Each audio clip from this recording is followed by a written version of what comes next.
What it do? Bedtime crew. Hey man, listen, today I am here to give you guys my full card predictions for UFC 312.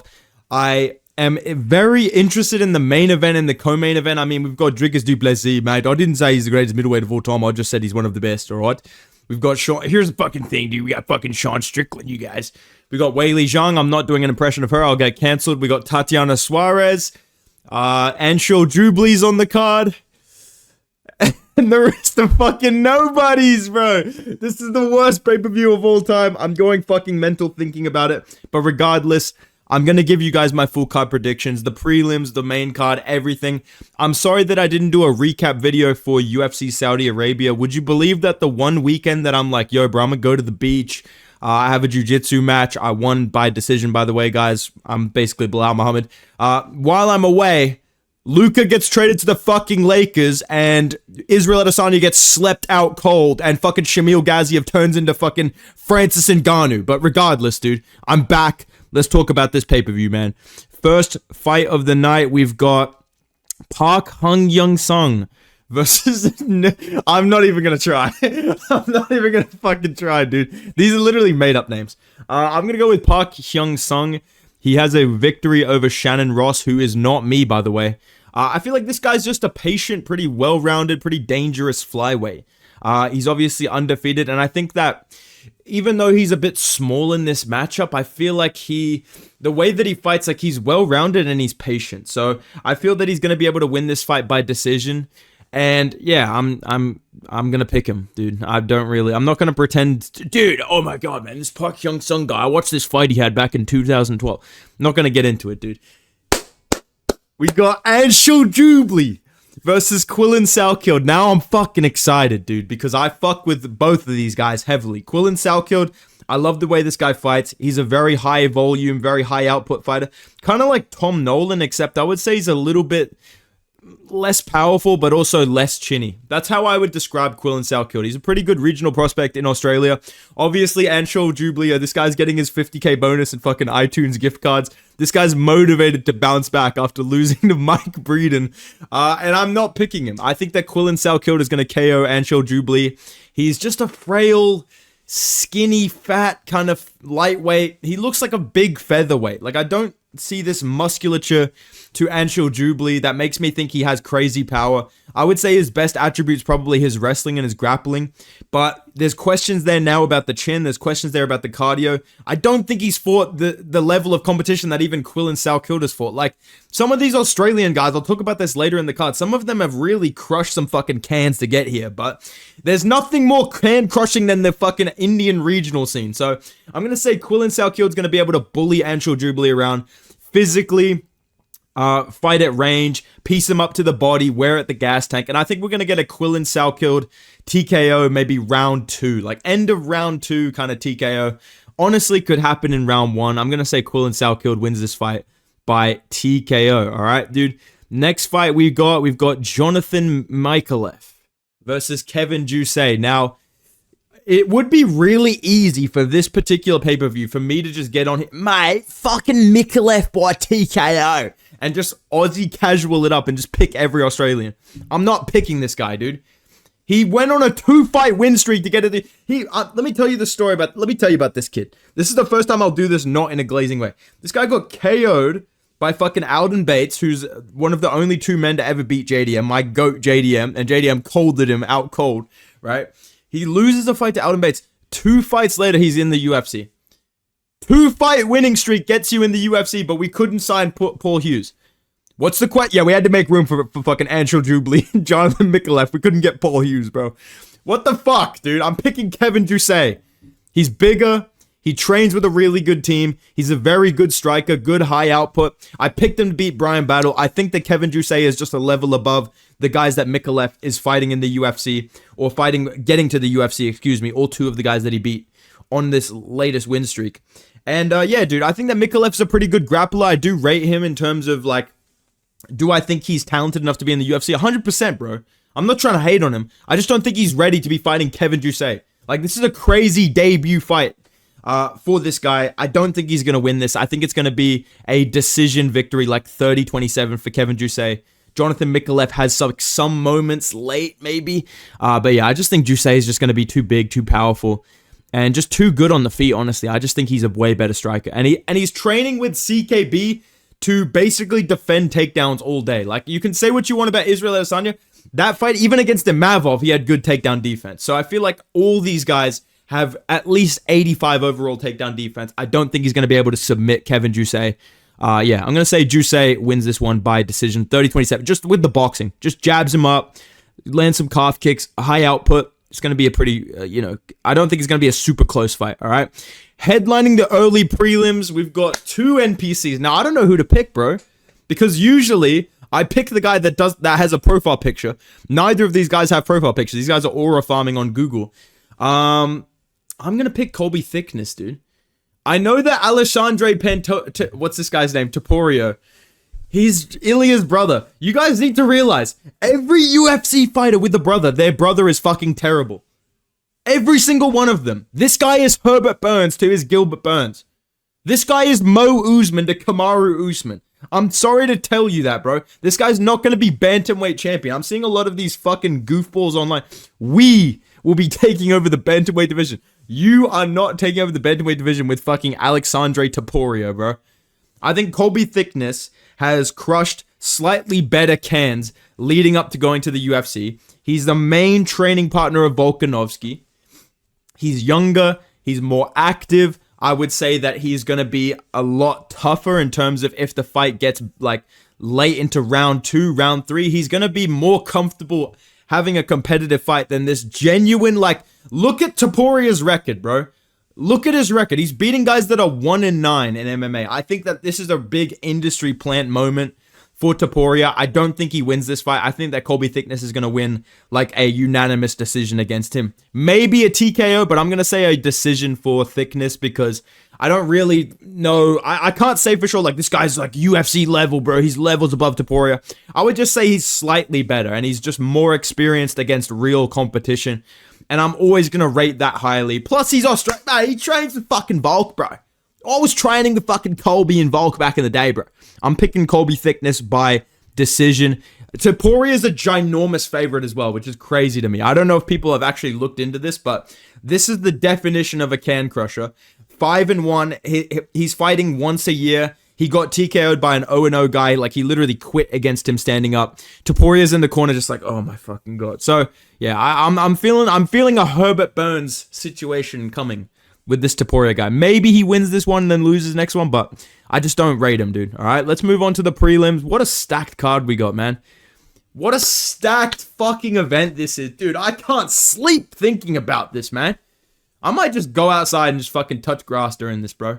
I might just go out. I was about to say I might go talk to some women. I'm not going to do that, but I might go outside. I might go surfing, dude.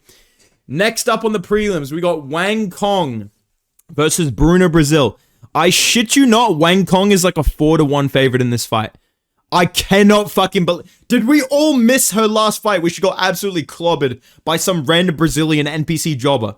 Like, she literally got fed a fight in China to win against a Brazilian that has no UFC fights and got fucking finished. And Bruna Brazil is a 3-1 underdog against Wang Kong. Not only is she Brazilian and talented, and I've seen her fuck up Molly McCann, she trains with the fighting nerds. She has the plot armor. I'm picking Bruna Brazil by fucking submission, bro. I honestly could see a ground and pound TKO. I could see a submission. I'm picking Bruna Brazil to finish Wang Kong inside 2 rounds.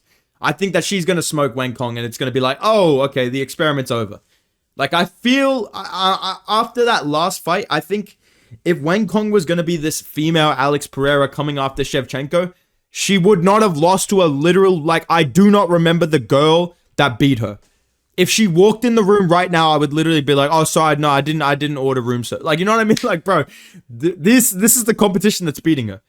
I'm thinking that Bruna Brazil is going to be able to completely manhandle this motherfucker in the grappling. I think she's gonna be like way sharper on the feet than Wang Kong is expect. I don't know how she's a 4-1 favorite. I think Bruna Brazil is gonna fuck her up, dude. Let's move on though. We got Tom Nolan. Let me tell you about this guy. Now I'm gonna be careful with this one because I know people that train with Tom Nolan, like personally, and you know, I'm 1 degree of separation from getting a fucking flying knee to the head if I don't pick this guy. That being said, I'm picking Borshev by KO, dude. Fuck that. I'm not getting bullied, bro. I'm picking Borshev by KO, dude. Tom Nolan, listen, bro. This guy has all the physical attributes that you need to be a lightweight, dangerous prospect. Extremely tall, good striking, very awkward. I hear that he's really fucking, like, hard to deal with striking. Great knees up the middle. Probably got a really good, like, front headlock system, like good guillotines and stuff like that. But Tom Nolan, like, he got put out cold by fucking Nicholas Moda in the Apex, bro. He's beating Alex Reyes, and there's points in that fight against Alex Reyes. Yes, Dominic Reyes' brother, who hadn't fought in 4 years. Last fight was against Mike Perry back in the Reebok days, right? There's points in that fight where I'm going, oh my god, Tom Nolan's going to lose this, dude. I just think that Vyacheslav Borshev only loses to legitimate top 15 level prospects. Or like guys near that level. Mike Davis, Chase Hooper, I don't put Tom Nolan in that conversation. I just don't. I don't see Tom Nolan in that level of, yeah, I could see this guy fighting Bobby Green next. I could see this guy beating fucking Drew Dober, right? That's where I would put Mike Davis and Chase Hooper. Vyacheslav Borshev, I feel like if you're an unranked lightweight, that's like, he's dangerous, but he's not, you know, there's weaknesses there. Especially if your weakness is your chin. And you're tall, which is like a good boxer's like dream, is a super tall opponent with a bit of a defensive like hole in their game. I don't know about you guys, but I feel like every time there's a tall guy against a really powerful boxer, good striker, primary striking matchup, they get chinned with the overhand every time. Overhand or left hook. I'm going to say Vyacheslav Borshev gets pieced up a little bit by Tom Nolan, lands a fucking bomb over the top, drops him, finishes him. Yeah, I'm going to say Vyacheslav Borshev by KO. Late round 1, maybe middle round 2. I'm going to say Borshev by KO, dude. Again, Tom Nolan, please don't flying knee me out cold, bro. It's just an opinion, dude. Now, listen. This is where the Aussie casual comes. Mate, Jack Jenkins, this guy's a fucking beast, bro. I didn't pick Tom Nolan. I didn't pick Jonathan Mikalev, bro. All right, but I'm picking Jack Jenkins. Jack Jenkins, this guy... There's something about this guy, man. I don't know what it is, dude. Jack Jenkins just gets me fucking going, man. I'm just getting goosebumps thinking about this guy's next fight, man. Jack Jenkins is so good, dude. The way that he leg kicks, he's got good striking, very decent, like, defensive grappling. Like, he has a good sprawl on him. He's good at fighting hands against the fence. I think that Jack Jenkins is the perfect level of featherweight to where... Do I think he's going to knock out Gabriel Santos or like style on him? No, I don't think that's going to happen. I think Santos is a very dangerous fighter. I think this is like a Steve Erceg type of performance from Jack Jenkins, where he just pieces him up at range a little bit, lands some leg kicks, has some bad moments, like maybe gets taken down a little bit early on, or, you know, some good shots land from Santos. But I think that Jack Jenkins is just going to walk away with a 29-28 decision. And yeah, dude, I like the way Jack Jenkins thinks as well. I think he's the type of guy that game plans really well for a fight, and he's realistic. Like, he gets on a post-fight press conference, and he's talking about fighting Nate Landwehr next. Half of these motherfuckers, they get on the oh yeah, I want to fight fucking probably Topuria next. I'd love to fight Topuria. Jack Jenkins is calling out fucking Nate Landwehr, dude. He's probably gonna get on thing being like, oh, I think Sean Woodson would be a sick fight. Like, that's the type of genius strategy we're dealing with here. So I'm going to say Jack Jenkins just uses his fucking leg kicks, uses his jab, gets on the inside, rips to the body, lands some left hooks, defends some grappling, you know, gets caught with a couple of bad shots, but otherwise, I'm going to say Jack Jenkins walks away. 29-28 decision for Farjak. So my predictions for the prelims, I've got Jenkins, I've got Borshev, I've got Bruno Brazil. There's 3 fucking prelims, dude. There's 3 fucking prelims on this card, bro. I've got Colby Thickness, I've got Kevin Jusay, I've got Quillen Salko, and I've got Park Hyung-sung. All right, that's my prelim picks, dude. Let's talk about this amazing main card. I mean, opening it up, this is borderline main event worthy itself. We've got Jake Matthews versus Francisco Prado, 22 years old. Holy shit, this guy's literally younger than me. That's the shit I don't like watching UFC, is when I start to see motherfuckers younger than me, dude. Like, I'm the same age as, like, this guy, and he's fighting Jake Matthews on pay-per-view, and I'm winning jiu-jitsu medals by fucking decision right now, dude. Like, what the fuck is up with that? But regardless... I'm going to pick Jake Matthews by decision. I think Jake Matthews, he does worry me sometimes because He's a bit of a win one, lose one kind of fighter. Like, if he has a good performance, I'm always worried in his next one he'll just randomly lose badly. And that's a real possibility here because Prado's another guy that, like, wins one, loses one, wins one, loses one. He's coming off a loss. Matthews is coming off a win. I am nervous, but I'm also looking back at that going, Prado's a fucking lightweight. And he's beating fucking Otman Azaitar, who just got chinned out cold badly by Michael Johnson in 2024. Like, he's making Unk think he's still got a run in him. So, I don't really rate that win too heavily. Otman Azaitar is chinny, and he's not good. Jake Matthews, Phil Rowe, that's a pretty good win. He got Andre Fialho out of there before all these other guys did it, like Buckley and all that stuff. It was Jake Matthews first that fucking styled on him so bad. I thought this guy was going on a title run, and then he lost to Matthew Samuelsberger. So you can see why I'm kind of conflicted, but I'm going to say that in this matchup, it's going to be primarily boxing. I think Jake Matthews will get maybe rocked at some points, but he has good grappling too. I think he's going to be able to use his jab and use his range a little bit. And if he needs to wrestle, I think he's going to be bigger. I think he's going to be stronger than Prado. I think that he's going to be able to out-grapple him. And I honestly think he has home court advantage as well, where if this is like a close competitive fight and it goes to a decision, who the fuck do you think the judges are going to give this to? Like, lest we forget, they gave Taito Ivasa the fight against Rosenstrike on one scorecard. So, I'm going to say Jake Matthews wins this by decision, just using the jab, being a bit longer and rangier, being able to kind of size bully Prado with the wrestling if he needs to. Plus, he's just a lot more experienced. I'm going to say Jake Matthews wins this one by decision.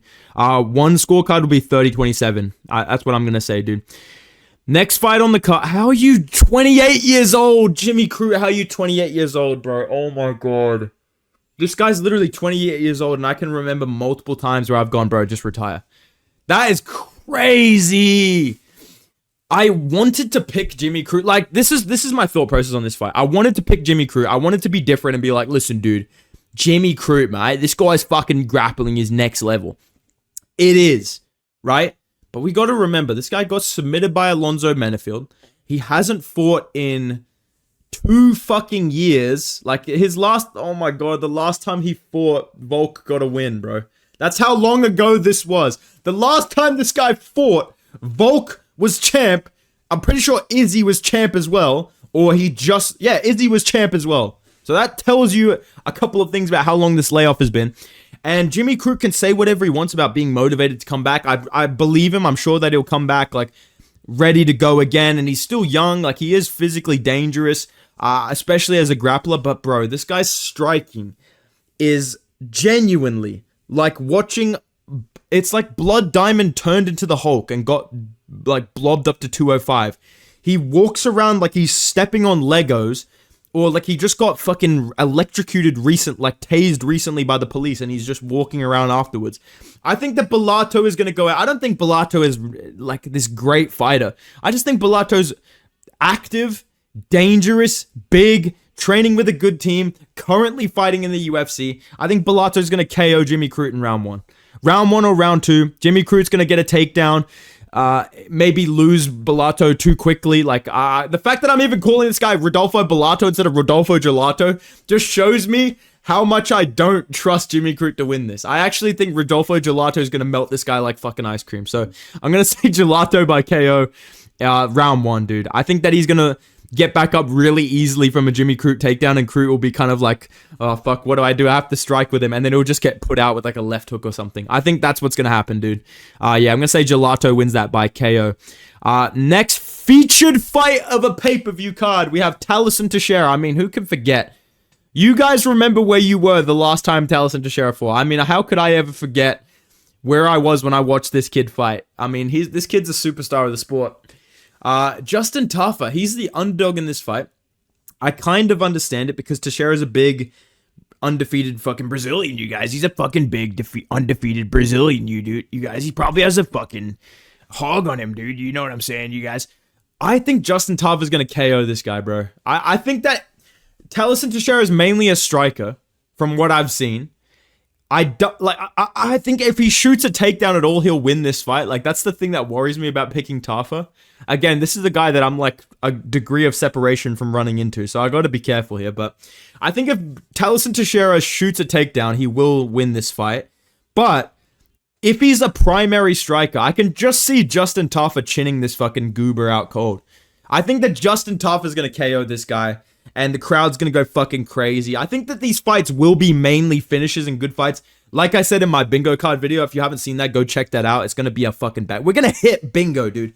And I think that Justin Tuff is going to win by KO. I think that he's going to be a little bit patient, a little bit boring early on, just kind of standing around, flicking his arm out. And then he's going to rock a fucking overhand right or some shit and rock Teixeira, follow up, get a finish, do a cool little dance as a celebration. And yeah, dude, maybe Tuivasa does a fucking shoey in the crowd. I could see that happening, all right, dude? I'm going to pick Justin Tuff by KO round 1, all right, dude? Co-main event. We got Weili Zhang versus Tatiana Suarez. Now, I know that I'm going to get some fucking comments. Bedtime, you literally picked Tatiana Suarez, bro. Why are you fence sitting? I don't care. I'm picking Weili Zhang. I don't actually care about this fight. I think that Weili Zhang is going to win by... I could see like a crucifix TKO. I could see a crucifix TKO here, or maybe a submission. I think there's going to be extended scrambles in this fight early on. I think Tatiana Suarez is going to do good. That's why I was initially picking her. But the longer this goes on, the closer we get to this fight, the more I'm just like, dude, I'm just trying to like, overthink it. Like, Weili Zhang is a good fighter. She's a good striker. She's bulky as fuck. She's active. I guess compared to Tatiana Suarez, she's active. I still think she's holding up the division a little bit, like just fighting once a year, basically. But I get that there's not that many contenders. I think that Weili Zhang... This is like the last one. Like, it's either that she loses this fight or I feel she loses her next one because she's 35. So I'm going to just pick Weili Zhang because I feel now a random rear naked choke from Weili Zhang happening. Like, either she crucifixes Tatiana Suarez after a long scramble and starts dropping elbows and the ref just steps in. It's kind of like a round 4 type of TKO. Or Weili Zhang gets a scramble going, gets a crucifix from like hooking the arm and gets like a rear naked choke, similar to what she did to Carla Esparza, I believe the kid's name is. Yeah, I don't know, dude. I'm going to pick Weili Zhang. Nobody fucking cares, all right, dude? Main event. Here's the fucking thing, dude. Here's the fucking thing, you guys. I'm picking fucking Sean Strickland, you guys. I'm picking Strickland by decision, dude. I think that Sean Strickland is going to lose very early on in this fight, like round 1 and 2. I think that Dricus is going to be blitzing him. I think Dricus is going to be a little bit more aggressive with the takedowns. I don't think he can actually sustain that for 5 rounds. Like, he did not look that good against Israel Adesanya. He rocked him, and he got on his back and submitted him. Outside of that, he's like blitzing, he's face planting, he's fucking doing all this goofy shit, and the only person that it really didn't work on was Sean Strickland. Like, Dricus du Plessis had good moments against Sean Strickland, but he wasn't able to goof his way through him and finish him. And a lot of people are sad because they hate Sean Strickland, which I get. Dude, Dricus buy whatever he wants, bro. Dricus is going to fucking destroy him this time, bro.